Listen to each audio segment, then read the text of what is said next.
नमस्कार. महर्षी कर्वेश्री शिक्षण संस्थेने आयोजित केलेल्या पोलीस भरती प्रशिक्षण केंद्रातील सर्व विद्यार्थिनींचे, सर्व परीक्षार्थींचे मी स्वागत करते आणि मी सौ जमदाडे एस.वाय. कन्याशाळा वाई येथे कार्यरत आहे. मी तुम्हाला सातारा जिल्ह्याच्या भूगोल विषयक काही माहिती सांगणार आहे. तर त्याचे काही मुद्दे असे आहेत. आतापर्यंत तुम्ही सातारा जिल्ह्यातील प्राकृतिक विभाग, जलसंपदा याचा थोडासा अभ्यास तुमचा झालेलाच आहे आणि तुम्हाला माहिती मिळालेलीच आहे. तर आता ते प्राकृतिक विभाग आणि जलसंपदा ते सोडून मी आता तुम्हाला काही मुद्द्यांशी गाठ घालणार आहोत आपण. एक म्हणजे सातारा जिल्ह्यातील हवामान आपण जाणून घेऊया. सातारा जिल्ह्यातील ऋतू कसे आहेत? त्यानंतर तापमानाची स्थिती कशी आहे? सातारा जिल्ह्यातील वनसंपदा, वनस्पती, प्राणी यांची माहिती घेणार आहोत.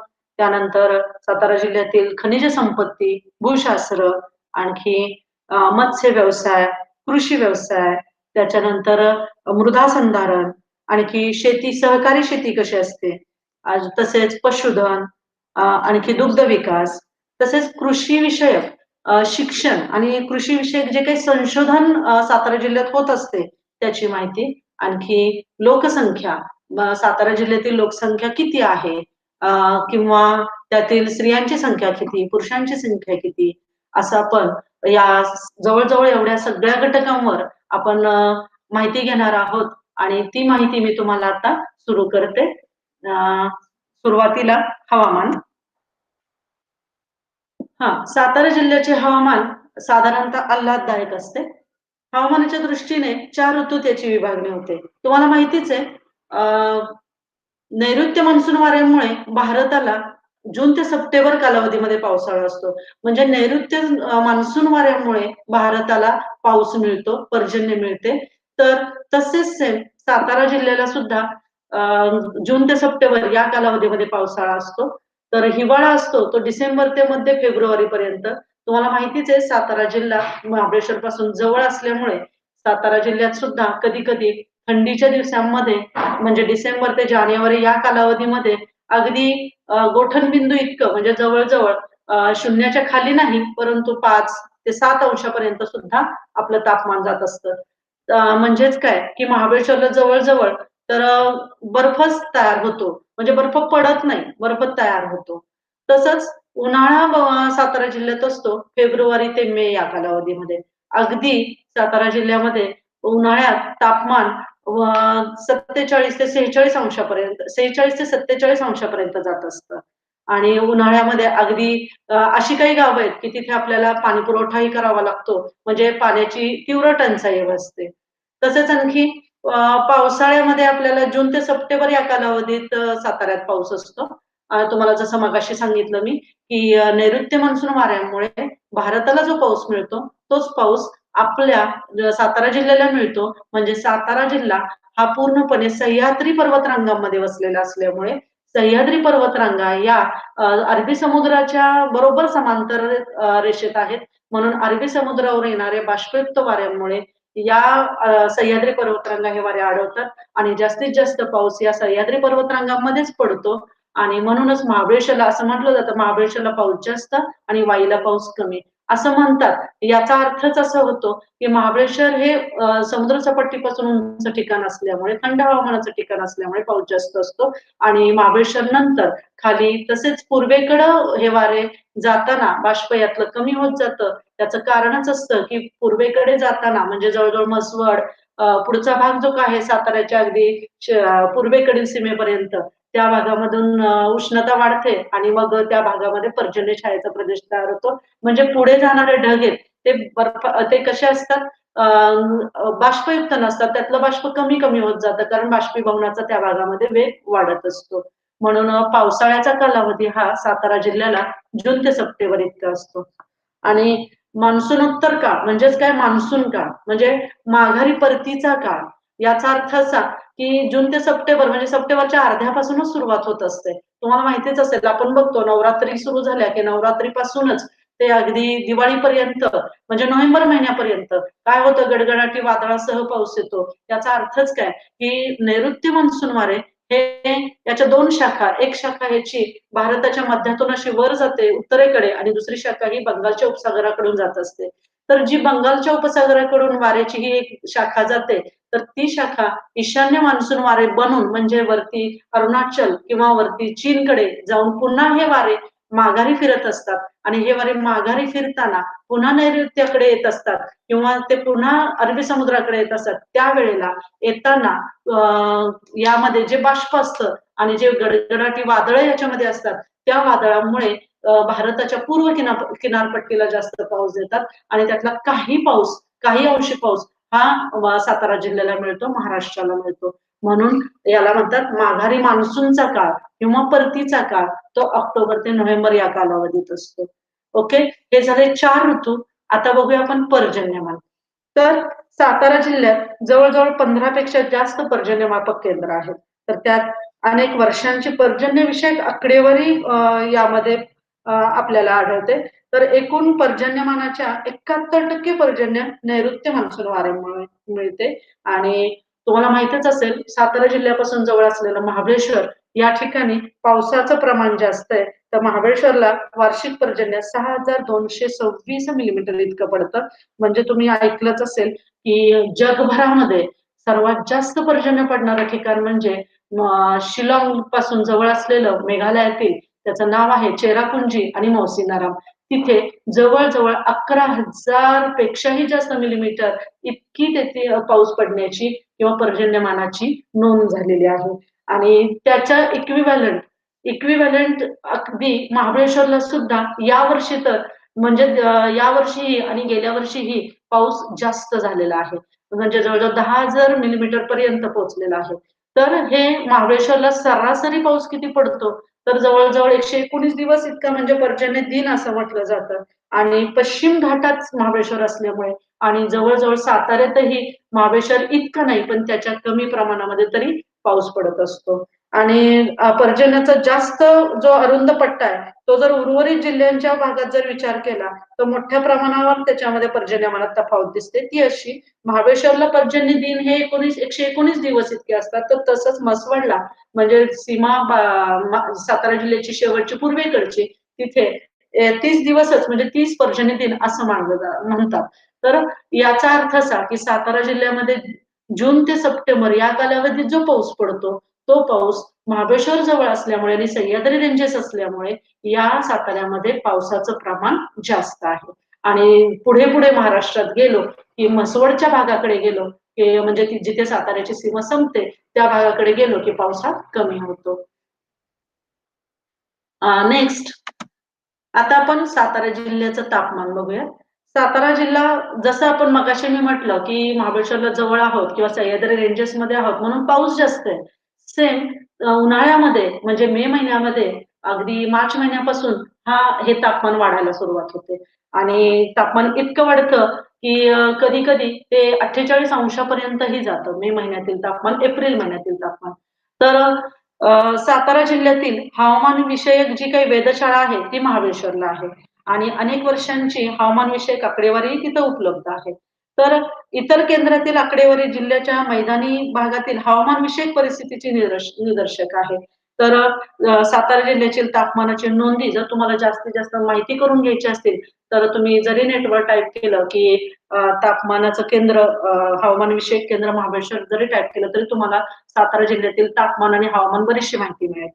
तर सर्वाधिक थंडीचा महिना म्हटला, की तो डिसेंबर महिना आहे. म्हणजे साताऱ्यात सुद्धा डिसेंबर महिन्यात प्रचंड थंडी असते. अगदी तिथलं तापमान ते सांगते मी तुम्हाला पुढे, की हिवाळ्यात मैदानी भागामध्ये सरासरी तापमान बघा, कमाल तापमान, कमीत कमी तापमान किती जातं? तर ते 28.40 अंश सेल्सिअस इतकं जातं.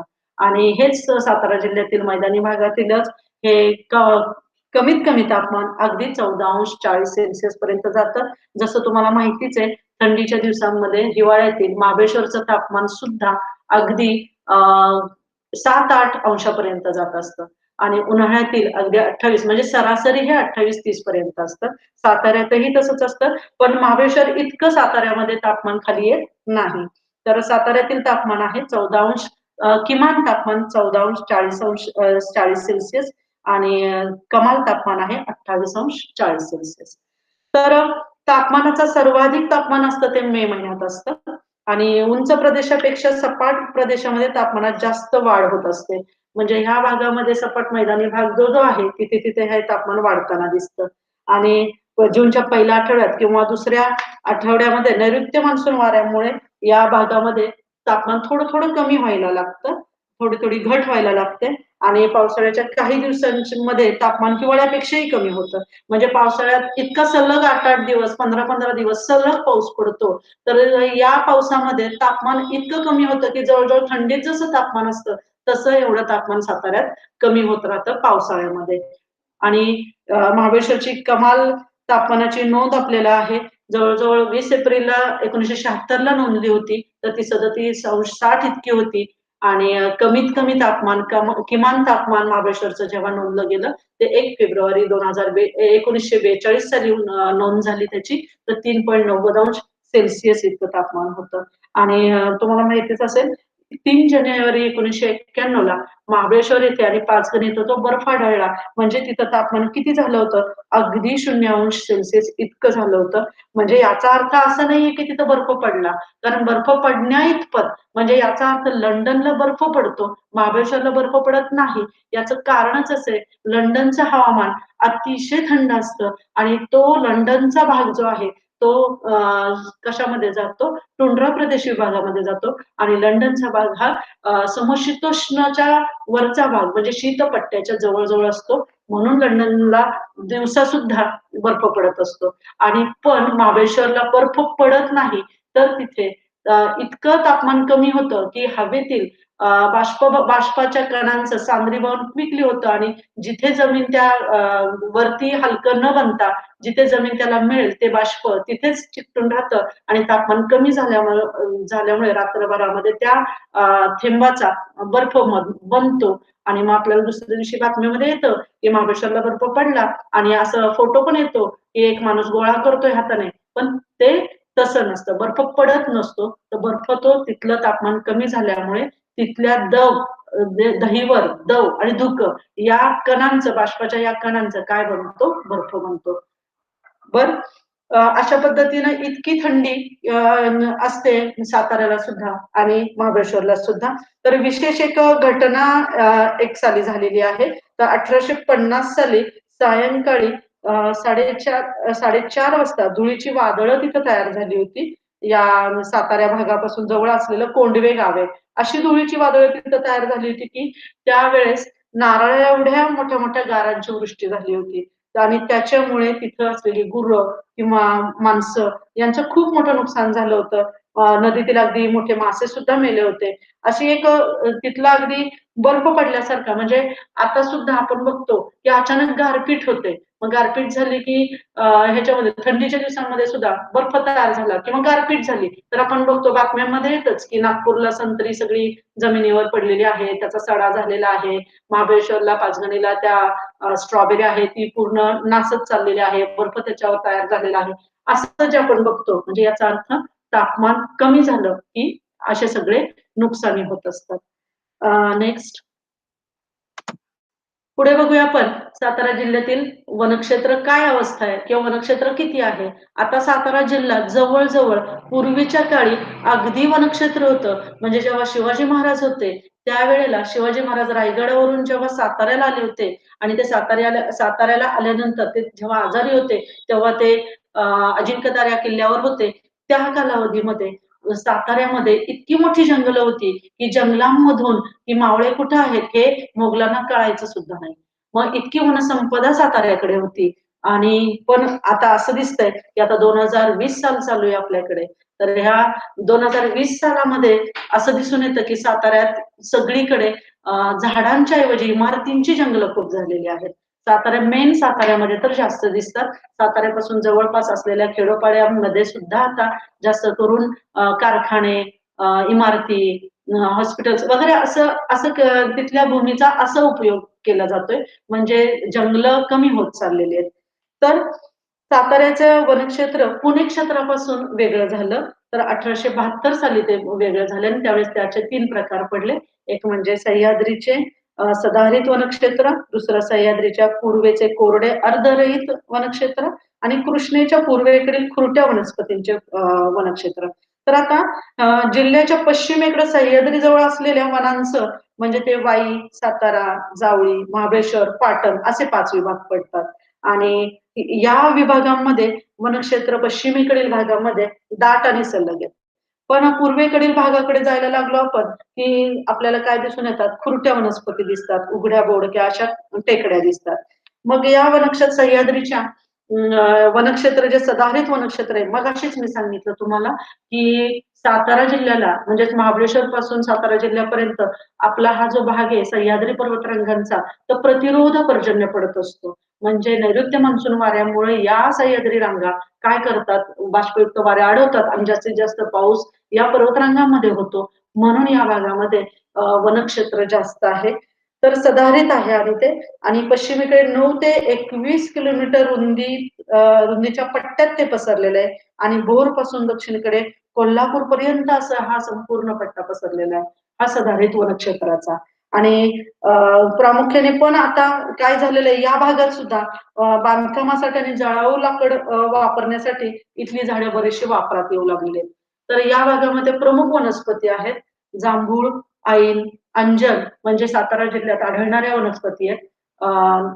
उंबर, किंजळ, हिरडा, फणस, नाना, धावडा, आणखी साग, बांबू ह्या मेन वनस्पती आहेत. प्रमुख वृक्ष आहेत या वनांमध्ये आढळणारे आणि हे सगळे सदाहरित वनांमध्ये म्हणजे या भागामध्ये सदाहरित वन आहेत. या भागामध्ये वनक्षेत्र जास्त आहे, या भागामध्ये जंगलं जास्त आहेत. तर ह्या सगळ्या प्रकारची वृक्ष आपल्याला आढळतात आणि आपल्याला माहितीच आहे वन विभाग नेहमी त्याच्यावर लक्ष ठेवत असतात आणि बऱ्याचदा आपण बातम्या ऐकतो की तिथे काय होतात नेहमीच जंगलामधून चंदन किंवा आणखी काही ऐन, जांभूळ अशा काही झाडांची साग या झाडांची काय करत असतात तस्करी चालते किंवा हे झाडं तोडतात, चोरी होते असे आपल्याला बातम्या मिळतात. म्हणजे या सह्याद्री पर्वतरांगामध्ये या साताऱ्याच्या ज्या प्रमुख वनस्पती आहेत याच्यामधून या सगळ्या वनस्पती आपण पाहिल्या.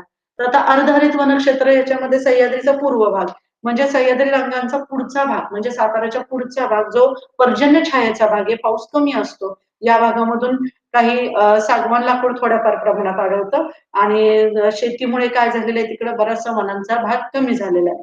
तर तिथल्या प्रमुख वनस्पती आहेत बघा किंजळ, हिवर, आणखी शिकेकाई, आपटा म्हणजे थोडक्यात काय या वनस्पती कशा आहेत तर वेलीधारक असं किंवा अशा काय म्हणतात त्याला त्या एकत्र अशा करवंदाच्या वगैरे वेली किंवा कमी उंचीच्या वाढणाऱ्या वेली किंवा अशा त्या वेगळ्या बाबळी असतात.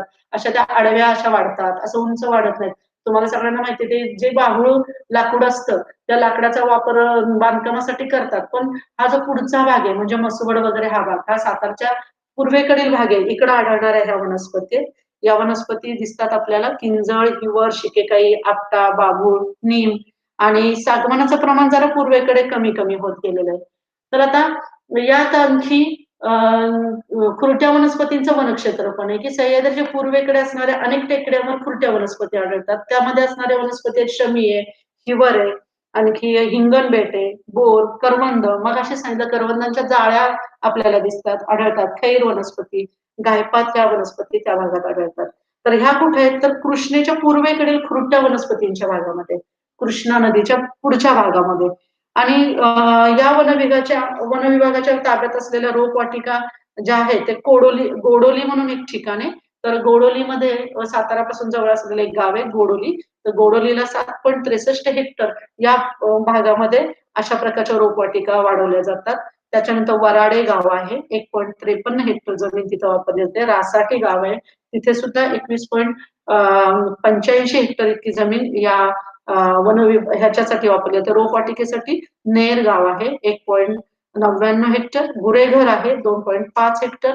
म्हणजे या वनसंपदा ही सातारा जिल्ह्यामध्ये भरपूर आधी होती, परंतु आता प्रदूषण किंवा बिल्डिंग होणं, घरं होणं, कारखाने बनणं किंवा शहराचं क्षेत्र किंवा शहराचा पसारा वाढत चालल्यामुळे यामुळे बरचसं वन कमी होत चाललेलं आहे.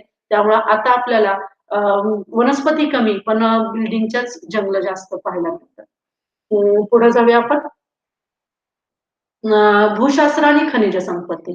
आता बघा काही जलाशय अशी आहेत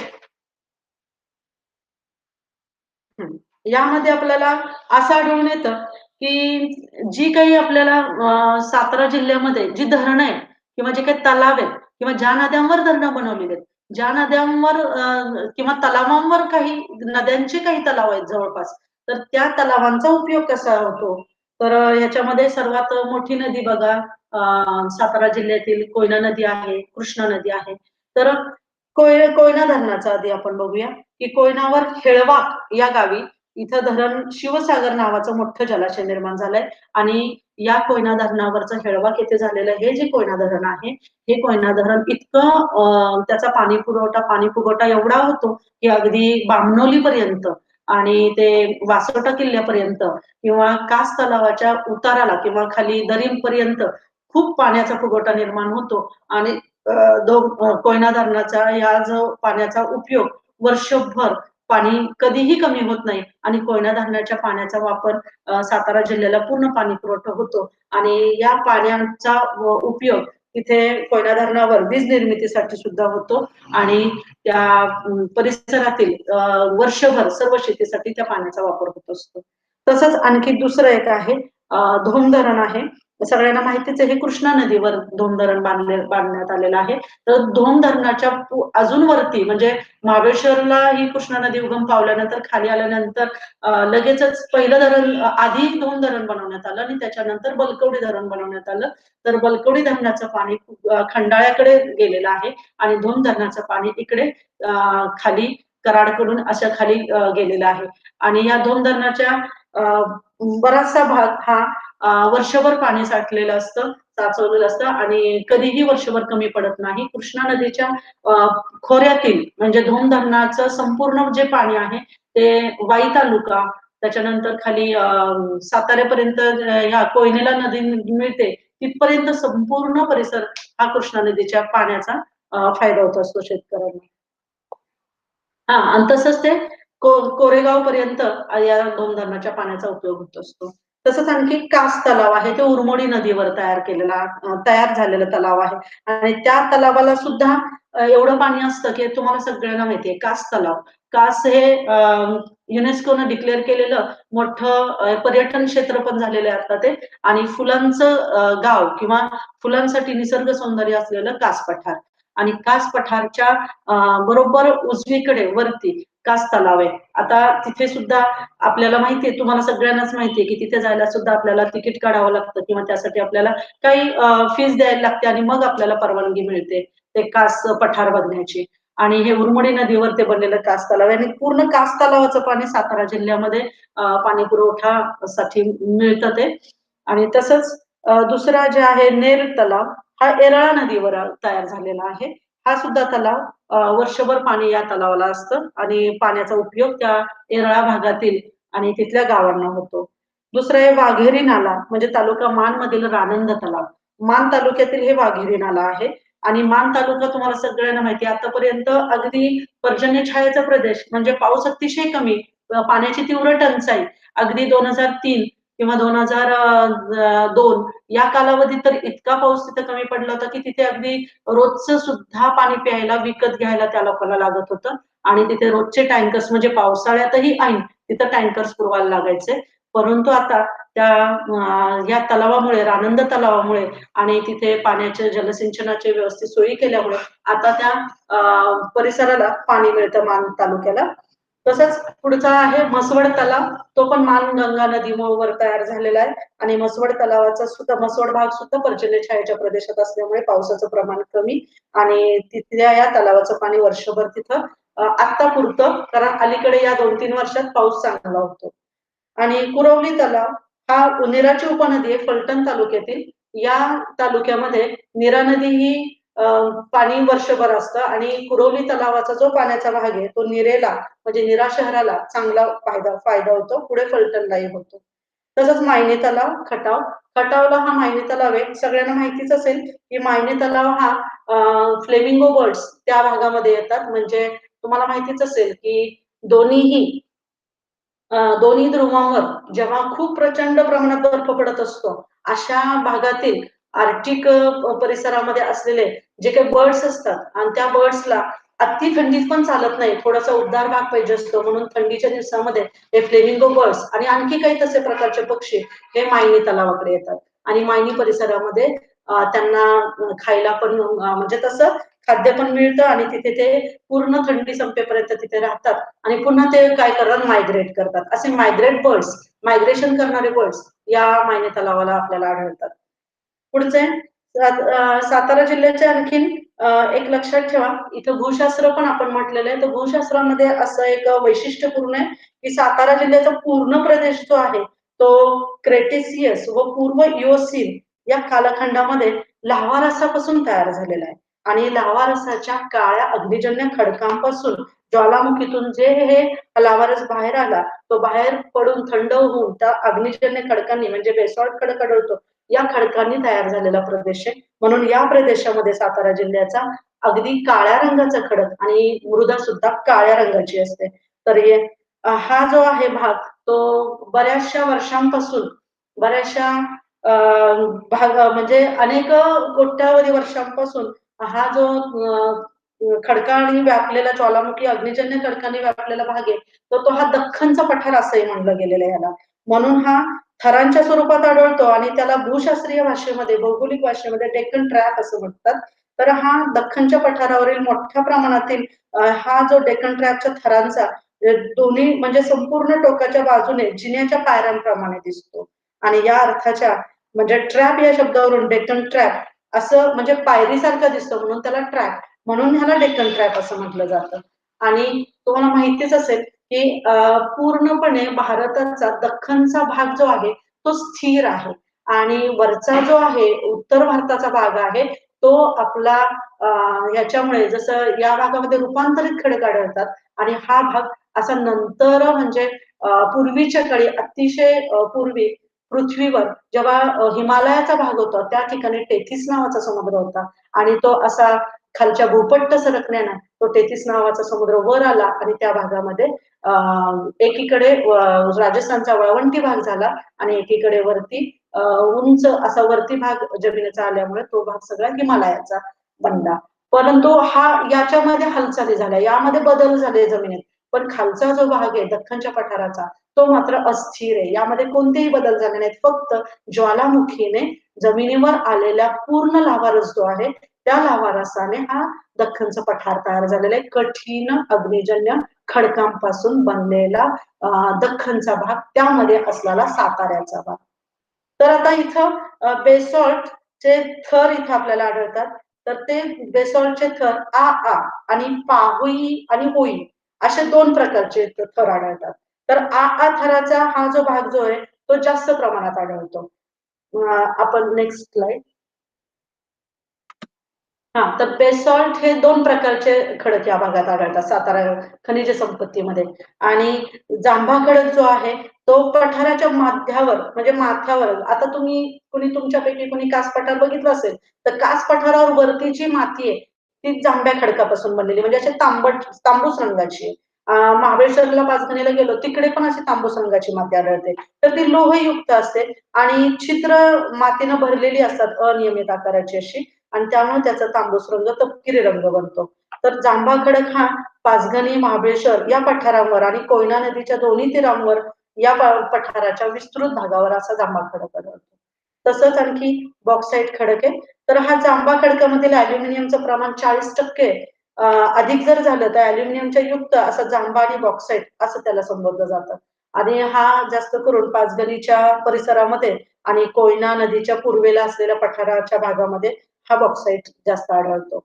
तसंच आणखी सातारा जिल्ह्यामध्ये या चुनखडी पण आढळते. तर चुनखडीचा हा जो नद्यांच्या काठावरील म्हणजे जलोढ तयार होतो. तुम्हाला माहितीच आहे सगळ्यांना जलोढ. तर या गाळांचे थर बनतात जलोढाचे. तर चुनखडीचे थर अनियमित पट्ट्यांच्या स्वरूपात आढळतात. म्हणजे याच्यामध्ये चुना तयार करण्यासाठी हे थर खणले जातात आणि त्या भागातून हा चुनखडी खडक मिळवला जातो. असा म्हणजे हे खनिज संपत्तीमध्ये सातारा जिल्हा म्हणजे अगदी आपण म्हणू की छोटा नागपूरचं पठार किंवा उत्तरेकडे असलेलं पश्चिम बंगालचा काही भाग, या भागामध्ये जसे खनिज संपत्तीने समृद्ध तो भाग आहे तितक्या प्रमाणात त्यांच्या तुलनेमध्ये आपला सातारा जिल्ह्यामध्ये खाणीतून खनिज ही कमी प्रमाणात मिळतात. कारण आपल्या भागामध्ये हे कठीण खडकांनी बनलेला दख्खनचा पठार असल्यामुळे आपल्याकडे जास्त खनिज संपत्ती कुणाच्या उत्तर भारताच्या तुलनेमध्ये कमी प्रमाणात आहे. नेक्स्ट. आता बघूया आपण व्यवसायांकडे वळूया. तर आता बघा, सातारा जिल्ह्यामध्ये एकूण नद्यांची लांबी जवळ-जवळ 676 किलोमीटर इतकी आहे. म्हणजे आता मत्स्य व्यवसायामध्ये आता तुम्हाला माहिती आहे 2 प्रकारची मासेमारी चालते. एक म्हणजे सागरी मासेमारी, दुसरी म्हणजे गोड्या पाण्यातील मासेमारी. तर आता सातारा जिल्हा आपला हा सह्याद्री पर्वतामध्ये असल्यामुळे साताऱ्यापासून अरबी समुद्राकडे या अरबी समुद्राच्या किनारी प्रदेशामध्ये मच्छीमारी चालते किंवा मासेमारी चालते, ती सगळी सागरी मासेमारी. परंतु सातारा जिल्ह्यातील ज्या नद्या आहेत, त्या नद्यांमधून जी मासेमारी चालते, ती सगळी गोड्या पाण्यातील मासेमारी. मग आपल्या साताऱ्यामध्ये किती म्हणजे बहुतेक नद्या हंगामी आहेत आणि काही नद्याच म्हणजे थोडक्यात म्हणजे कोयना किंवा कृष्णा याच फक्त बारमाही आहेत. मग या नद्यांमध्ये जवळ-जवळ 676 किलोमीटर इतकी लांबी आहे. मग ह्याच्यामधून मग मासे जास्त प्रमाणात सापडत नाहीत. तर मग काही नद्यांमध्ये म्हणजे कृष्णा आहे, कोयना आहे, वेण्णा आहे, वारणा आहे. इथे मात्र मोठे-मोठे डोह असल्यामुळे आणि वर्षभर या डोहांमध्ये पाणी साठत असल्यामुळे आणि या नद्यांवर धरणं असल्यामुळे काय होतं, उन्हाळ्यातही कधी-कधी पाणी सोडतात. त्यावेळेला या भागामधून काही प्रमाणामध्ये मासे सापडत असतात. तर मग मासेमारीसाठी आपल्याला फेकजाळे किंवा कांडळी किंवा वडप, खवरी जाळी, दाळगी किंवा गळांचा उपयोग केला जातो. आणि बघा तुम्हाला महत्वाचं आहे, की सातारा जिल्ह्यातील मत्स्य व्यवसायासाठी कोणत्या प्रकारचं साहित्य वापरलं जातं मासेमारी करण्याकरता. तर तुम्हाला ही नावं माहिती असावीत, की अशा प्रकारचे जाळे, अशा प्रकारचे जे काही मासेमारी करण्यासाठीचे साहित्य वापरलं जातं, यंत्र वापरलं जातं त्यांची ही नाव आहेत.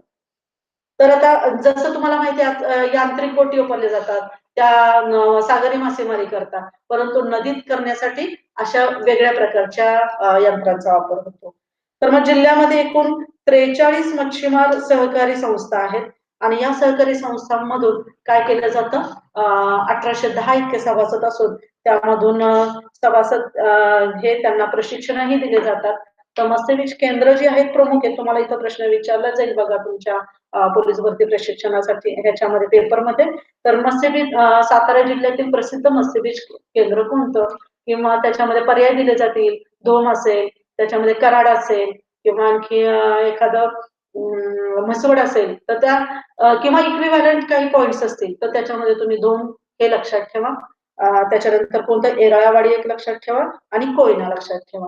तर धोम आहे ते या ठिकाणी किती हेक्टर क्षेत्र मत्स्यबीज निर्मिती केंद्र येतं 4.82 हेक्टर क्षेत्र इतकं मत्स्यबीज निर्मिती केंद्र बनवलेलं आहे. मत्स्यबीज निर्मिती केली जाते. दुसरं येरळावाडी तर ते खटाव तालुक्यात आहे आणि इथं सुद्धा 0.64 हेक्टर क्षेत्र जे आहे ते मत्स्यबीज निर्माण केले जातात आणि कोयना आहे तर तालुका पाटणमध्ये आहे हे कोयनेचं. तर या ठिकाणी सुद्धा 0.01 म्हणजे जलक्षेत्राचे मत्स्यबीज केंद्र इथं स्थापण्यात आलेलं आहे. असं मत्स्य व्यवसाय हा असं समजू नका की सातारा जिल्हा फक्त ऐतिहासिकदृष्ट्या खूप प्रसिद्ध आहे किंवा शिवाजी महाराजांचं वास्तव्य होतं किंवा शिवाजी महाराजांचं जास्त करून इथं माहिती असल्यामुळे किंवा त्यांचा सातारा असं म्हणून एवढं एकच वैशिष्ट्य नाही. तर सातारा जिल्ह्यात मत्स्य व्यवसाय सुद्धा होतात, मासेमारी सुद्धा होते आणि त्यासाठी या महत्वपूर्ण नद्या आहेत आणि त्या नद्यांच्या जवळपास असलेले त्या गावांमधून ही मत्स्यबीज केंद्र आहे. नेक्स्ट.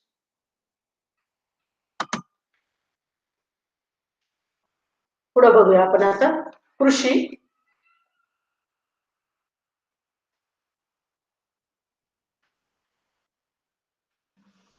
आता बघा कृषी असं इथं आपल्याला दिलं म्हणजे एक लक्षात घ्या आताच मी म्हणलं होतं की जसं अरबी समुद्राचा भाग किंवा तो प्रदेशच फक्त मासेमारीसाठी आहे तर हा आपला सुद्धा भाग काय कशासाठी आहे मासेमारीसाठी म्हणजे सातारा जिल्हा सुद्धा मासेमारी गोड्या पाण्यातील मासेमारी करू शकतो.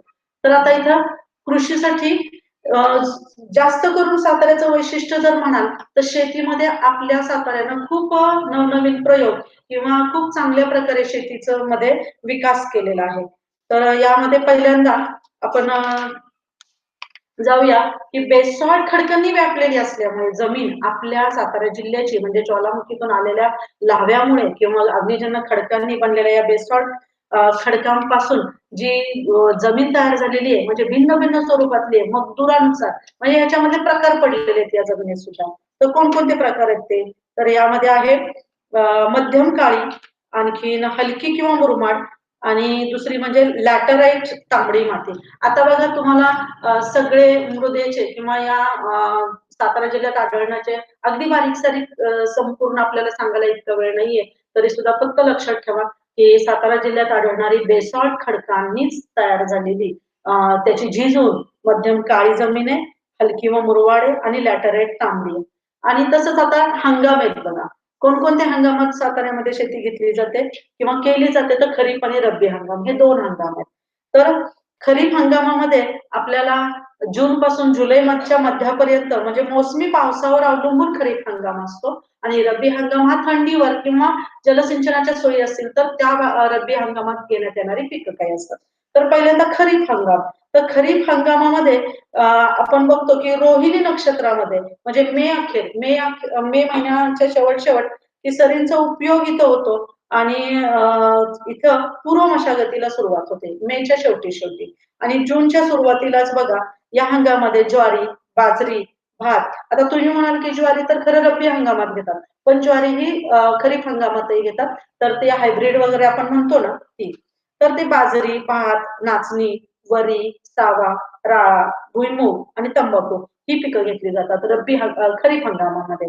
ह्याच्यातच भुईमुगाचं उत्पादन चांगलं होतं, तंबाखूचं असतं. त्याच्यानंतर नाचणी चांगली पिकते आपल्याकडं ज्या सह्याद्री पर्वतरांगामधून जे उताराची जी काही गावं आहेत, म्हणजे साताऱ्यापासून जवळ असलेल्या पाचगणी भागामध्ये पाचगणीतील काही गाव आहेत बघा, राजपुरी आहे, आंब्राळे आहे, त्याच्यानंतर वरचं ते परळी वगैरे आहे. त्या भागामधून तुम्हाला माहित असेल सज्जनगडच्या पश्चिमेकडे असलेल्या जे काही छोटी-छोटी गाव आहेत, त्या भागामधून नाचणीचं चांगलं उत्पादन होतं. आणखीन भाताचं चांगलं उत्पादन होतं. आणि भाताच्या उत्पादनाला तर कोयना धरणाचा नदीचा जो फुगवटा तयार झालेला आहे, तो बामणोली परिसर आहे. वरचा जो भाग आहे तो सगळा बामणेवाडी, बामणोली या परिसरामध्ये भाताचं उत्पादन चांगलं होतं. भाताची खाचरं त्या भागामध्ये आहेत. आणि खरीप हंगामामध्ये पिकांची पेरणी ही जून-जुलैच्या मध्यापर्यंत करतात आणि खरीप पिकांची कापणी ही सप्टेंबरपासून सुरू करतात. म्हणजे सप्टेंबरच्या मध्यापासून ते नोव्हेंबरपर्यंत म्हणजे साधारण नवरात्रीपासून ते दिवाळीपर्यंत ही काय असते कापणीचं वेळ असते किंवा अ, म्हणतात ना ते सुगी काढण्याचं काम असतं. तर रब्बी हंगाम हा कधी चालू होतो तर हा ऑक्टोबरमध्ये होतो. तर हा ऑक्टोबरमध्ये तो मार्च महिन्यापर्यंत चालतो. साधारण आपण मराठी महिने म्हटलं तर या भागामध्ये अश्विन महिन्यामध्ये पेरणी केलेली चांगली असते ना आपण ऐकतोच की गहू, ज्वारी हे जे पेरणी होते त्यावेळेस आपण नवरात्रीत वगैरे करतात आणि नवरात्रीत जे काही आपण त्या घटासोबत जे धान्य टाकतो ते धान्य 9 दिवसामध्ये कसं उगवतं? ते छान उगवलं की त्याला त्याच्यावरून ठरतं. त्याच्यावरून शेतकरी ठरवतो की या वर्षीचं आपलं पीक असं चांगलं येणार आहे म्हणून. मग रब्बीमध्ये बघा शाळू घेतला जातो. म्हणजे त्याला ज्वारी म्हणतात, हरभरा, गहू ही चांगली पिकं. हरभरा उत्पादनात तर सातारा जिल्हा अग्रेसर आहे. त्यानंतर आणखी गहू उत्पादनामध्ये सातारा जिल्हा आहे. ज्वारी उत्पादनामध्ये एक लक्षात ठेवा सोलापूर जिल्हा 1 नंबरला आहे आणि सातारा जिल्हा हा 2 नंबरला आहे ज्वारी उत्पादनामध्ये. हे लक्षात ठेवा. आणि अलीकडे ज्वारी तर करतातच, पण ऊसाचं उत्पादन जास्त घेतलं जातं. कारण ऊसासाठी आपल्या सातारा जिल्ह्यामध्ये संशोधन केंद्र असल्यामुळे ऊसावर जास्त अभ्यास होतो आणि ऊस शेती जास्त वाढत चाललेली असल्यामुळे जवळ-जवळ जसं महाराष्ट्रामध्ये कोल्हापूर जिल्हा हा कोल्हापूर आणि सांगली जिल्हा ऊसासाठी 1 नंबर आहे आणि त्याच्यानंतर 2 नंबरला आपण सातारा जिल्हा आहे. की ऊसाचं उत्पादन आता चांगलं घेऊ लागलेलं आहे. नेक्स्ट मृदा संधारण बघूया आपण. तर मृदा संधारणामध्ये 1973 बघा आता एक लक्षात घ्या की जसं शेतीसाठी आपल्याला पिकं चांगली यावीत म्हणून जमीनही चांगली असली पाहिजे. म्हणजे कोणत्या पिकासाठी कोणती जमीन असावी. आता उदाहरणार्थ तुम्ही आम्ही सगळ्यांनी ठरवलं काय नाही मसवड भागामध्ये कुठेतरी आपण हे घेऊया काय स्ट्रॉबेरीचं पीक घेऊया.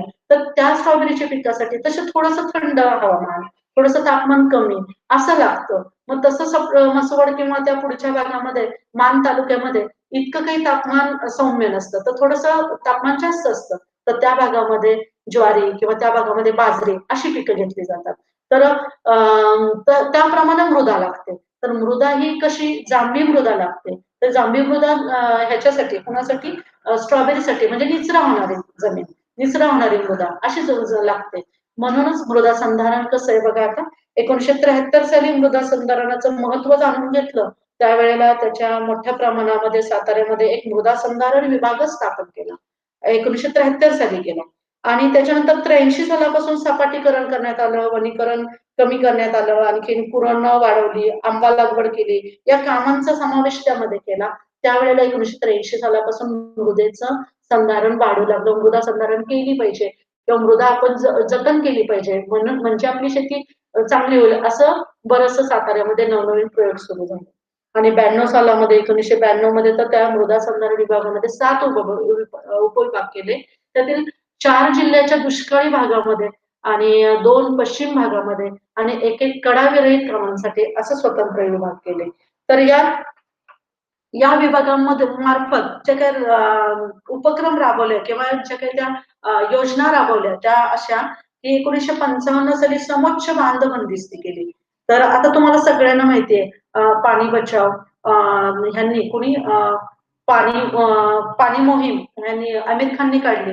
तर आमिर खानने बरीचशी गावं आपल्या सातारा जिल्ह्यातील पण घेतली.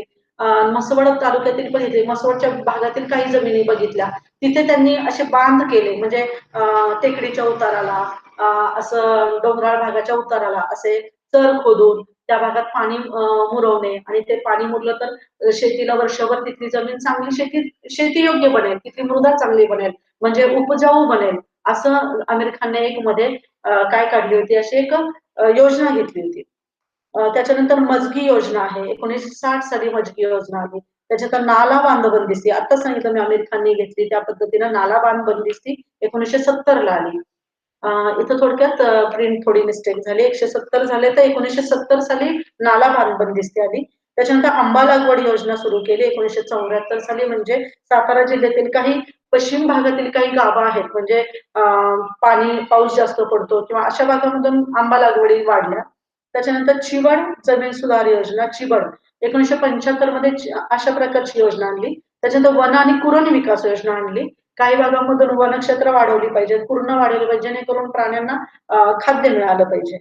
त्याच्यानंतर जमीन सपाटीकरण योजना 1982 सालामध्ये की अशा काही जमिनी आहेत की अशा डोंगराळ आहेत किंवा उताराच्या आहेत तिथं पाणी पावसाचं पडलं तर निघून जाणार मग ते थोडंसं साठावं तिथली मृदा चांगली बनावी शेती योग्य बनावी यासाठी जमीन सपाटीकरण योजना 1982 ला आली. हे बघा लक्षात ठेवा की तुम्हाला हे जे मी सांगितलेत आता जे इयर्स दिलेले आहेत पुढे म्हणजे ह्या ज्या तुम्हाला असे प्रश्न विचारले जाऊ शकतात की सातारा जिल्ह्यातील नाला बांध बंदिस्ती ही केव्हा आली किंवा कुठल्या साली आली. एक लक्षात ठेवा एकदा असंच मी सुद्धा अशी एक परीक्षा दिली होती त्यावेळेस मला असा प्रश्न विचारण्यात आला होता की ह्याच्या युपीएससी परीक्षेमध्ये की एकूण बंदी किती प्रकारच्या आहेत किंवा कोणकोणत्या बंदी आहेत. बंदी म्हणजे बघा आता काय ते धूम्रपान विरोध किंवा ही एक बंदी आहे. त्याच्यानंतर जमावबंदी, त्याच्यानंतर अशा ज्या बंदी असतात म्हणजे किती प्रकारच्या बंदी आहेत. असं म्हणजे आता नाही का मध्ये आपलं लॉकडाऊन होतं तर त्यावेळेस नाही का जमावबंदी होती किंवा बाहेर फिरणं बंदी होती. असे काही अगदी रेअर क्वेश्चन्स असे अगदी म्हणजे आपण कधी ऐकले पण नसतील असे काही क्वेश्चन्स विचारले जातात. म्हणून हे मी जे काही पॉइंट्स आता सांगितले मृदा संधारणातले की सातारा जिल्ह्यामध्ये मृदा संधारण विभागाने कोणत्या उपाययोजना राबवल्या किंवा कोणत्या योजना राबवल्या तर ह्या सगळ्या योजना लक्षात ठेवा. नेक्स्ट त्याच्यानंतर आपल्या सातारा जिल्ह्यामध्ये सहकारी शेती अशा प्रकारचा एक विभाग आला. तर या विभागाची थोडक्यात माहिती बघूया. तर पहिली सहकारी शेती ही सातारा जिल्ह्यातील 1948 साली फेब्रुवारी महिन्यामध्ये किरकसाल सहकारी शेती संस्थेनं आणली ती मान तालुक्यात.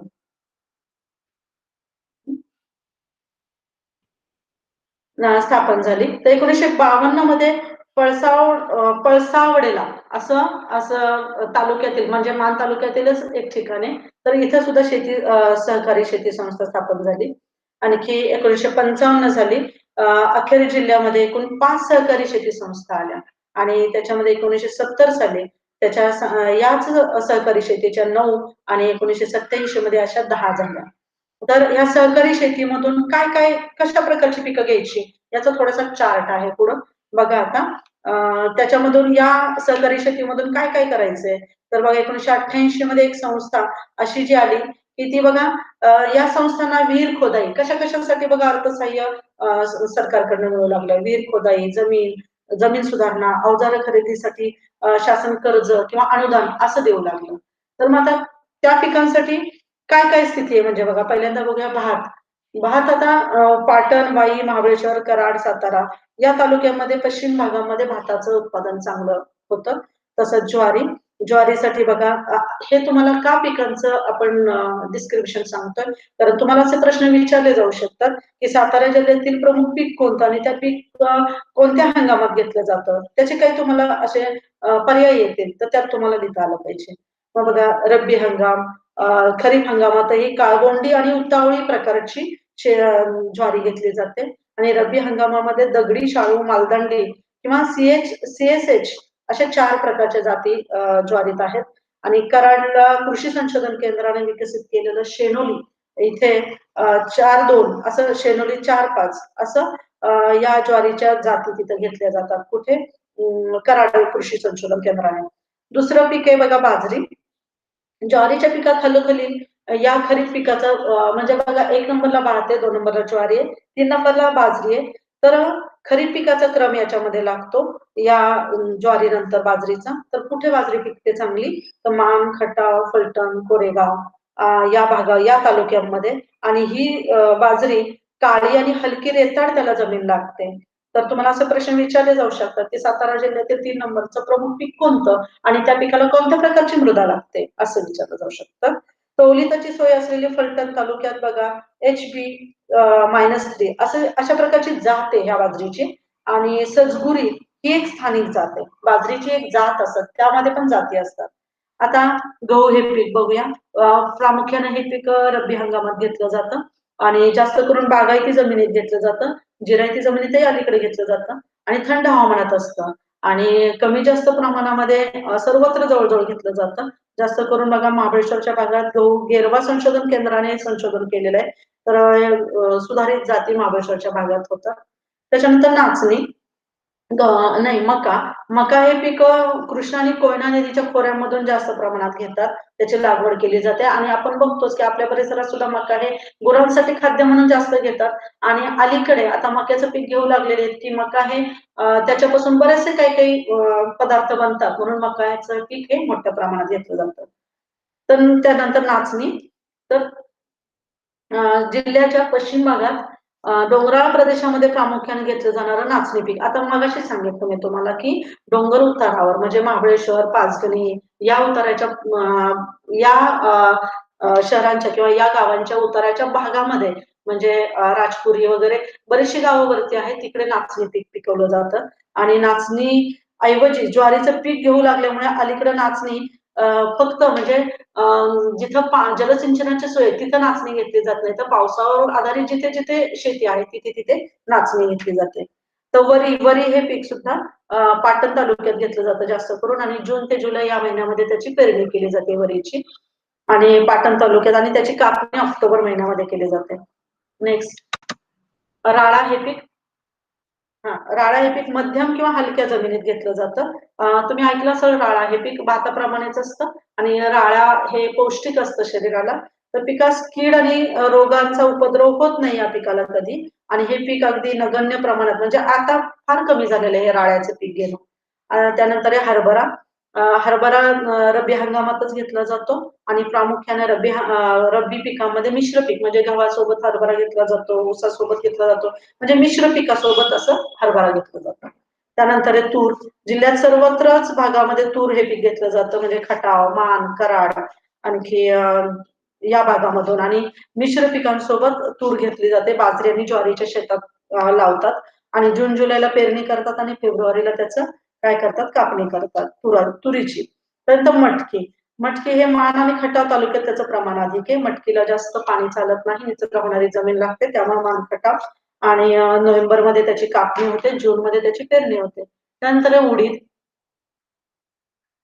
उडीद हे सातारा पाटण या भागामध्ये घेतलं जाणारं पीक आहे आणि खरीप ज्वारीमध्ये उडदाचं पीक घेतात आणि सर्वत्र भागामध्ये जिल्ह्याच्या उडीद घेतला जातो त्यानंतर चवळी, चवळी सुद्धा जिल्ह्याच्या सर्वत्र भागामध्ये घेतलं जातं. ज्वारी बाजरीमध्ये मिश्र पीक म्हणून घेतलं जातं चवळीचं. आणि भुईमुग आहे. भुईमुगाचं तेलबियांमध्ये अगदी नगदी पीक म्हणून जिल्ह्यात खरीप उन्हाळी हंगामातही घेतलं जातं. तर हे ज्वारी आणि भाताच्या खालोखाल म्हणजे जसं ज्वारी आणि भात जास्त प्रमाणात घेतात तसंच भुईमुगही निर्मितीमध्ये किंवा भुईमुगासाठी सुद्धा सातारा जिल्हा प्रसिद्ध आहे. करडई हे गळीत हंगामामध्ये म्हणजेच बघा दुसऱ्या क्रमांकाचं पीक असून करडई हे ज्वारीसोबत मिश्र पीक म्हणून घेतलं जातं. तर ऑक्टोबर नोव्हेंबरला त्याची पेरणी होते, मार्चला त्याची कापणी होते. तंबाखू अगदी हे पीक कसं आहे, नगदी आहे आणि अत्यल्प क्षेत्र आहे म्हणजे कमीत कमी लावलं जातं. त्याला बाजारभाव अनिश्चित असतो, कीड लागते त्याच्यामुळे हे क्षेत्र आता तंबाखू कमीत कमी म्हणजे अगदी संपत चाललेलं आहे. त्याच्यानंतर ऊस सांगितलं मगाशी तुम्हाला ऊसामध्ये आता सातारा जिल्हा संशोधन केंद्र आहे त्यामुळे खूप त्याच्यावर अभ्यास चालू आहे, त्याच्यावर नवनवीन यंत्र वगैरे आलेले आहेत. पूर्वीच्या काळी ऊसतोडीसाठी माणसं असायची, ती कापायची. आता तर मशीन लावतात, त्याचे छोटे तुकडे करतात, त्याच्या आपोआप कट झालेलं ते गाडीमध्ये जमा होतं, मग ते कारखान्याकडे जातं. म्हणून ऊसाच्या लागवडीसाठी आडसाली किंवा पूर्व हंगामी असे 3 हंगामी असतात. आणि जिल्ह्याची अर्थव्यवस्था या पिकावर खरंच आहे अगदी या पिकावर आधारलेली आहे. मिरचीचं पीक, मिरची हे अगदी कसं आहे मसाला वर्गीय असल्यामुळे जिल्ह्याच्या सर्वत्र भागात आणि मिश्र पिकात घेतलं जातं आणि बागायतीमध्ये जास्त पावसाच्या कोरडवाहू पिकामध्ये सुद्धा चांगल्या प्रकारचं मिरचीचं पीक येतं. आणि जिल्ह्यात बघा आपल्या सातारा जिल्ह्यामध्ये जास्त करून संकेश्वरी ही मिरचीची लागवड केली जाते. लक्षात ठेवा कोणती मिरची चांगली पिकते साताऱ्यात? संकेश्वरी. हळद आता तुम्हाला सगळ्यांनाच माहिती आहे आपल्या सातारा जिल्ह्यामध्ये जास्त करून हळद पिकते. तर दुसऱ्या क्रमांकाचं हे मसाला वर्गीय पीक आहे आणि हे वाई फलटण कोरेगाव या तालुक्यांमधून घेतलं जातं. जास्त करून याची लागवड ही मे महिन्यामध्ये केली जाते आणि त्याची काढणी जानेवारी डिसेंबर या कालावधीत. त्यानंतर हे आले तर आलं हे ओलिताचं नगदी पीक फलटण मान या भागामध्ये जास्त करून घेतात आणि हे तालुके वगळता म्हणजे इतर जिल्ह्यांमध्ये जास्त होतात. मानमध्ये कमी त्याला पाण्याचं प्रमाण जास्त लागतं म्हणून. आणि नागठाणे या नागठाणे हे पूर्वीपासून म्हणजे तो नागठाणे प्रसिद्ध आहे आले पिकासाठी.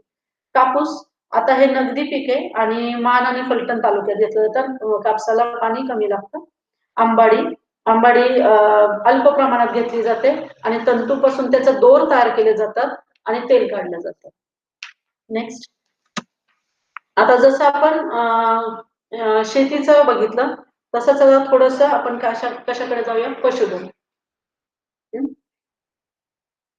पशुधनासाठी बघूया चप्पळ खिलारी बैलांची जात म्हणून यासाठी सातारा जिल्हा प्रसिद्ध आहे. खिलारी बैल आणि मान खटाव तालुक्यामध्ये खिलारी बैलांचं प्रमाण आहे. तसेच वेगवेगळ्या म्हैस आणखीन आता अलीकडे दिसतं की पंजाब हरियाणा इकडनं सातारा जिल्ह्यातील शेतकरी म्हशी विकत घेतात किंवा गीर गाई घेतात आणि याच्यापासून दुधाचे व्यवसाय करतात. आता याच्यामध्ये बघा नागठाणे खरेदी विक्रीचं मोठं सेंटर आहे नागठाण्याला गुरांचं आणि कराडला आहे चरेगाव शिरवडे कराड तालुक्यातील. तसंच आणखीन वाई तालुक्यातील पाचवड येथे खरेदी विक्री चालते गुरांची. खंडाळ्यातील लोणंद येथे आणि कोरेगाव येथे आणि गोंदवले म्हसवड मान तालुक्यातील आणखी खटाव तालुक्यातील औंध मायनी पुसेगाव या भागामध्ये आणि जावळी तालुक्यातील आनेवाडी फलटण या गावांमध्ये किंवा या ठिकाणांमध्ये पशुची काय केली जाते खरेदी विक्री केली जाते. आता बघूया पुढे थोडं दुग्ध विकास याच्याशी प्राण्यांशीच हे रिलेटेड असल्यामुळे बघा आता 1955 बघा आता आणखी एक गोष्ट सातारा जिल्हा प्रसिद्ध आहे आपला की दुधाचं प्रमाण जास्त आणि दुधासाठी आपण निर्यातही दूध चांगलं केलं जातं. शहरांना दूध पाठवलं जातं आणि दूध निर्मितीमध्ये सातारा जिल्हा अग्रेसर आहे. तर 1955 पासून दुधाला सुरुवात झाली संघटित दूध व्यवसायाला. दूध व्यवसाय विभाग हा 58 साली दुग्ध व्यवसाय सुरू झाला. तर पहिली शासकीय दुग्धशाळा बघा तुम्हाला प्रश्न विचारला जाऊ शकतो की फेब्रुवारी 1966 साली महाबळेश्वर इथं सगळ्यात पहिली शासकीय दुग्धशाळा सुरू झाली. दुग्धशाळा याचा अर्थच म्हणजे की दूध कलेक्ट करणे आणि ते निर्यात करणे म्हणून पहिली शासकीय दुग्धशाळा. आणि जिल्ह्यातील पहिलं शीतकेंद्र झालं ते पारगाव खटाव तालुक्यातील 1980 साली. त्याच्यानंतर शासकीय दुग्ध योजनांची संक्षिप्त माहिती आपल्याला दिलेली आहे. ती अशी आहे की शासकीय दुग्धशाळा महाबळेश्वरला 1966 साली शासकीय दूध योजना साताऱ्याला 1979 साली आणि शासकीय दूध शीतकरण केंद्र तिथे आहेत. आणखी 1980 साली पहिलं दूध शीत केंद्र पारगाव येथे. बघा तुम्हाला प्रश्न विचारला जाऊ शकतो, की दूध शीतकरण केंद्र कुठे आहे? म्हणजे सातारा जिल्ह्यातलं पारगाव. तर ऑक्टोबर 1980 साली वडूजला झालं. त्याच्यानंतर 81 साली 1981 ऑक्टोबरला फलटणला झालं आणि पहिला दूध संघ जिल्ह्यातला जो झाला तो ऑक्टोबर 1957ला कोयना सहकारी दूध उत्पादक व प्रक्रिया संघ करार हा झाला. आणि जिल्ह्यातील प्रमुख दूध उत्पादक संघ आहेत बघा. कोयना सहकारी दूध उत्पादक व प्रक्रिया संघ करार स्थापना 1957ला आणि अजिंक्य दूध सहकारी पुरवठा संघ सातारा हे महत्वाचे आहेत. सगळे हे सातारा संघाचे दुधाचे जे काय आहेत उत्पादक ते इयर्स आणि कोण कोण आहे ते लक्षात ठेवा, नावं त्यांची. त्यानंतर कृष्णा व्हॅली दूध पुरवठा संघ वाई मे 1973 ला स्थापना झाली. जावळी तालुका सहकारी दूध संघ पुरवठा संघ मेढ्याला 1974 ला. फलटण तालुका सहकारी दूध पुरवठा संघ फलटणलाच 1976 साली डिसेंबरला. खंडाळा तालुका सहकारी दूध पुरवठा संघ कर्णवडीला शिरवळला सप्टेंबर 1977 ला झाला. आणि कोरेगाव तालुका सहकारी दूध उत्पादक संघ कोरेगाव इथे कधी स्थापन झाला? 1986 साली. ही ठिकाणं आणि इयर्स लक्षात ठेवा, त्याच्यावर प्रश्न विचारले जाऊ शकतात. तसेच बघा आता कृषी शिक्षण आणि संशोधन. आता बघा मगाशीच मी सांगितलं, की जशी इतर पिकं सगळी घेतली जातात, आता त्या पिकांवर काही संशोधनं घेतली जातात, शिक्षणं दिली जातात. तर बघा कृषी शिक्षण आणि संशोधन याच्यामध्ये जी केंद्र आहेत सगळ्यात बी बियाण्यांच्या नवीन जाती निर्मिती किंवा त्याच्यामधून प्रशिक्षण, त्याच्यामधून संशोधन ही नवनवीन जी केंद्र तयार झाली पहिल्यापासून. तर ऐका बघा आता 1892 साली स्थापना झालेलं ऊस संशोधन केंद्र पाडेगाव येथे लोणंद पासून जवळ असलेलं. तर हे ऊस संशोधन केंद्रामध्ये असं 1932 साली हे केंद्र पुणे फलटण मार्गावर होतं, म्हणजे आहे अजूनही आणि ते पाडेगावला स्थलांतरित केलं. आणि केंद्राचं प्रक्षेत्र 109 हेक्टर इतकं आहे आणि या हेक्टर भागावर ऊस लावून तिथं संशोधन केलं जातं आणि प्रक्षेत्रास पाणी पुरवठा नीरा कालव्यातून होतो. बघा तुम्हाला विचारलं जाईल पाडेगावच्या ऊस संशोधन केंद्राला पाण्याचा उपलब्धता कुठून होते? तर हा प्रश्न विचारला जाऊ शकतो, की नीरा कालव्यातून. त्याच्यानंतर तसंच गहू गेरवा संशोधन केंद्र महाबळेश्वरला आहे. तर ते 1940 ला त्याची स्थापना झाली. तर गव्हावरील काळा आणि नारिंगी तांबेरा रोग ह्या कमी व्हावा किंवा तो त्याच्यासाठी काय करता येईल त्याचं संशोधन 1940 साली सुरू झालं. कुठे झालं होतं? महाबळेश्वरला झालं. आता कृषी विद्यालय बोरगाव. आता बोरगावला कृषी विद्यालय आहे, तर ते 1947 सालापासून आहे. शेतकऱ्यांच्या मुलांना सुधारित शेती तंत्रज्ञानाचं शिक्षण दिलं जातं आणि 1974 एप्रिलला हे विद्यालय बघा महात्मा फुले कृषी विद्यापीठाकडे हस्तांतरित करण्यात आलं आणि दरवर्षी 50 विद्यार्थ्यांना गुणवत्तेनुसार तुम्हाला सगळ्यांना माहिती आहे आजकाल आपण बघतो 12वी नंतर बीएससी ऍग्रीकडे जाणारे विद्यार्थी जास्त आता दिसून येतात. आता कृषी संशोधन आणखी एक कराडचं आहे. तर चिपळूण राज्य मार्गावर कराडपासून 5 किलोमीटरवर हे आहे. तर एकदल, द्विदल अशा गणितांच्या पिकांची आणि शास्त्रीय दृष्ट्या प्रगती या भागामध्ये केली जाते आणि त्याचं संशोधन घेतलं जातं. नेक्स्ट पुढचा भाग आहे लोकसंख्या. बघा आता महत्वाचा भाग आहे सातारा जिल्ह्याची एकूण लोकसंख्या. बघा आता सातारा जिल्ह्याचं एकूण क्षेत्रफळ किती आहे? तर ते 10,480 चौरस किलोमीटर आणि एकूण लोकसंख्येची घनता आहे साताराच्या 287 चौरस किलोमीटर. हे शब्द महत्वाचे आहेत. लक्षात ठेवा किंवा तुमच्याकडे नोंद करून ठेवा की एकूण क्षेत्रफळ 10,480 चौरस किलोमीटर आणि लोकसंख्येची घनता 287 म्हणजे एका चौरस किलोमीटर मध्ये किती लोक राहतात? तर 287. लिंग गुणोत्तर सातारा जिल्ह्याचा आहे 988. तर आता ह्या लोकसंख्येमध्ये सातारा जिल्ह्याची एकूण लोकसंख्या क्षेत्रफळ एवढं. आता एकूण लोकसंख्या बघा 30 लाख 3,741 इतकी आहे. त्यामध्ये पुरुषांची एकूण संख्या आहे 1,51,842 इतकी. महिलांची एकूण संख्या आहे 14,92,899 आणि पुरुष लोकसंख्येचं प्रमाण 50.29% आणि महिला लोकसंख्येचं प्रमाण आहे 49.70% इतकं आहे. तर ग्रामीण लोकसंख्या ही झाली एकूण झाली. त्यातली ग्रामीण लोकसंख्या बघा, ग्रामीण भागातील लोकसंख्या किती आहे? 24,33,363 इतकी आहे आणि पुरुष लोकसंख्या याच्यामध्ये 12,19,749 आणि महिलांची लोकसंख्या आहे 12,13,600. शहरातील आता सातारा जिल्ह्यातील जी शहर आहेत तर एकूण शहरातील लोकसंख्या आहे 5,70,378 आणि पुरुषांची लोकसंख्या आहे 2,91,093 आणि महिलांची लोकसंख्या आहे 2,79,285.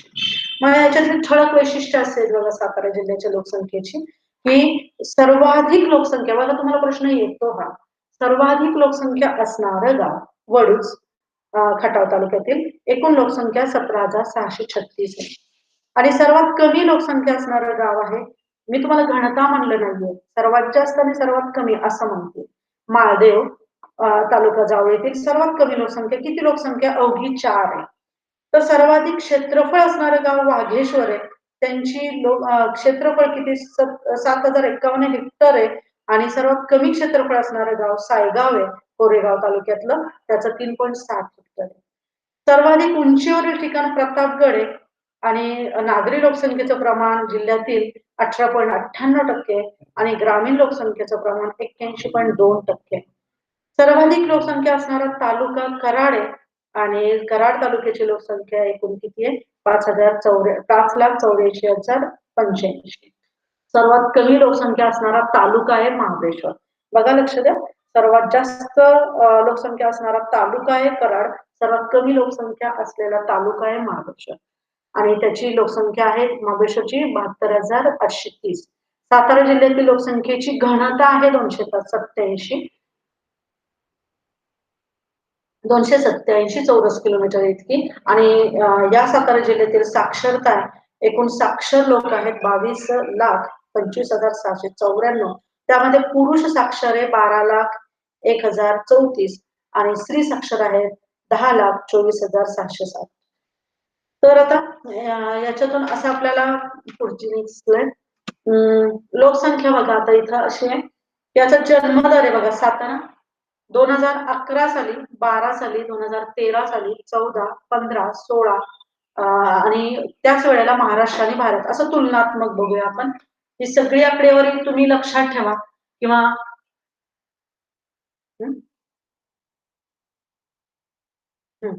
चार्ट आता हा तुम्ही लक्षात ठेवा आणि हा चार्ट काय करा तुमच्याकडे मी सांगत असताना तुम्ही स्क्रीनशॉट वगैरे त्याचा काढून ठेवा की तुम्हाला याचा उपयोग होईल तर लोकसंख्या एकूण लोकसंख्या जी आहे ती सातारा जिल्ह्यातील आणि महाराष्ट्र आणि त्याच वेळेला भारत मग पॉइंट्स मध्ये बघूया जन्मदर आपला सातारा जिल्ह्याचा 11 साली 15.2 आहे तर तो 16 सालापर्यंत 12.36 आहे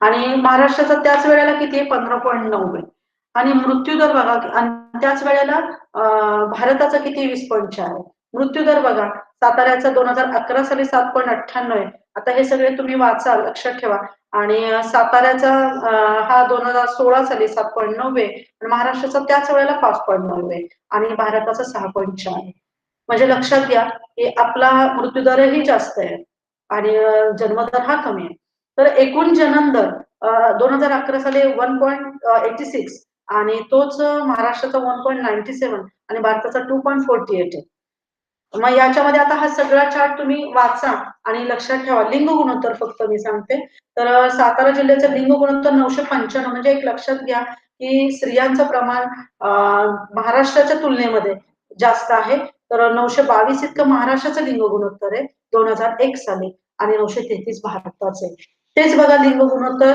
2011 साली 986 साताऱ्याचं आणि महाराष्ट्राचं 925 आणि भारताचं 940 म्हणजे सातारा जिल्ह्याचं लिंग गुणोत्तर हे महाराष्ट्र आणि भारत यांच्या तुलनेमध्ये आपलं जास्त आहे 986 म्हणजे स्त्रियांची संख्या चांगली आहे लक्षात आलं अशा प्रकारे आपण अ, आता हे सगळे मुद्दे आपण अभ्यासले. थोडंसं आता प्रश्नांकडे वळूया. अशा प्रकारचे प्रश्न तुम्हाला पोलीस भरतीसाठी विचारले जाऊ शकतात, की सातारा जिल्ह्याची एकूण लोकसंख्या किती?